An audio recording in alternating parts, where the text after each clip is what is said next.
We were talking just a minute ago and you were explaining how harmful the refined carbs and the sugars can be inside the body, obviously causing us to store fat, and they're an inflammatory substance inside the blood vessels and so forth.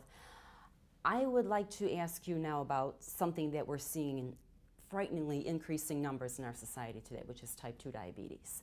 Obviously, it doesn't pop out of nowhere. And if you could maybe explain how the process that creates diabetes in the body. Yes, absolutely. Over the last 20 or 30 or 40 years, we are seeing type 2 diabetes, again related to lifestyle and diet, explode.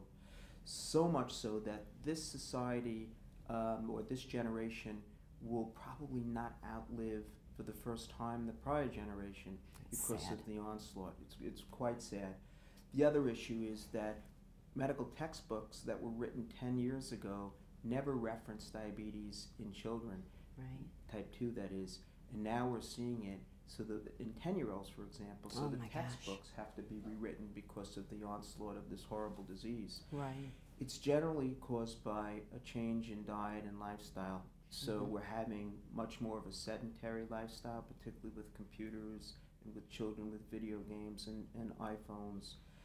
And secondarily, our diet, because we were told that fat was the enemy, so when foods were replacing fats, we replaced them, unfortunately, with the bad starches and carbohydrates. Right. That, of course, sets off the cascade of type 2 diabetes by increasing insulin, raising blood sugars, depleting the pancreas's sources of insulin, sometimes to such a degree that patients need insulin, and the cascade continues.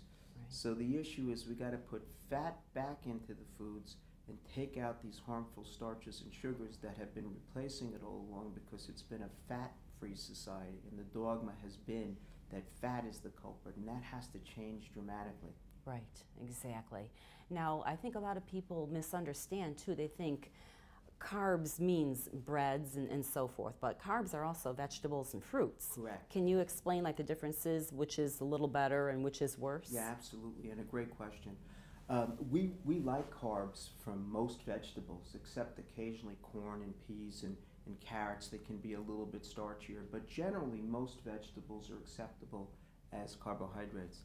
And some to a good variety of fruits, like the berries are considered our best fruits from a carbohydrate standpoint. So yes, there are very good carbs, and we want to encourage good carbs in our diets. When we get into processed carbohydrates, cereals, for example, for the most part are all processed. White floured bread is generally processed. These are as what we call glycemic as a Snickers bar in many instances. Wow. So for example, if you were to have 3 slices of white bread or a cereal laden with like Cheerios, for example, honey Cheerios, if you were to measure someone's blood after they've eaten a Snickers bar or having a bowl of cereal, the blood levels of sugar and insulin would rise almost identically. Oh my gosh. So to get the point across, we really need to watch labels and look at the content of these bad starches and carbohydrates, and of course pay a lot of attention to sugars also. Right. So it's a big issue.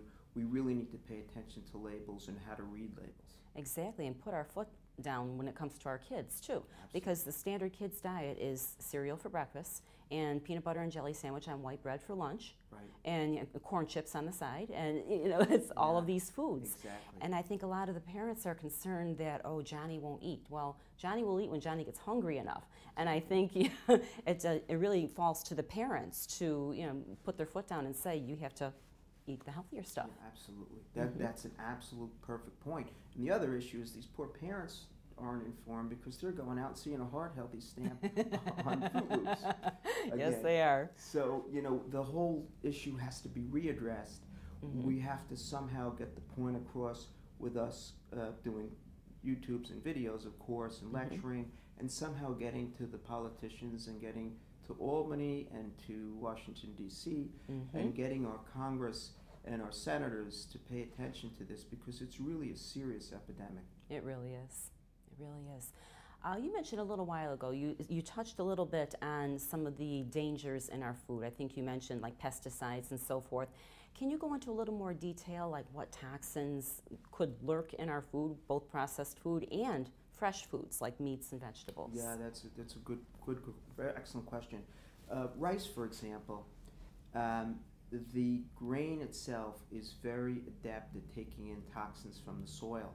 So when we did some research and we had done a newsletter on rice, I remember it. we found that rice, white and brown, has a tremendously high amount of arsenic.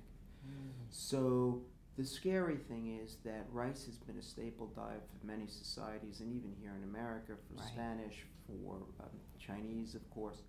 And we're finding when we measure here in my office levels of arsenic in patients that eat a lot of rice, the levels are going through the roof. Wow.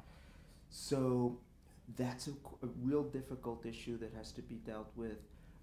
Pesticides are found in meats and in fruits and vegetables, which are clearly detrimental. They affect reproduction, our endocrine system. They are carcinogenic, for example. Right. So again, we advocate being very diligent, trying to get your food from a known organic source. So pesticide-free, herbicide-free. We want foods to be fresh farmed, and we want to make sure that they are organic and grass-fed meats whenever possible. Right. Right, because of course we're dealing with hormones too if you don't have the organic meat.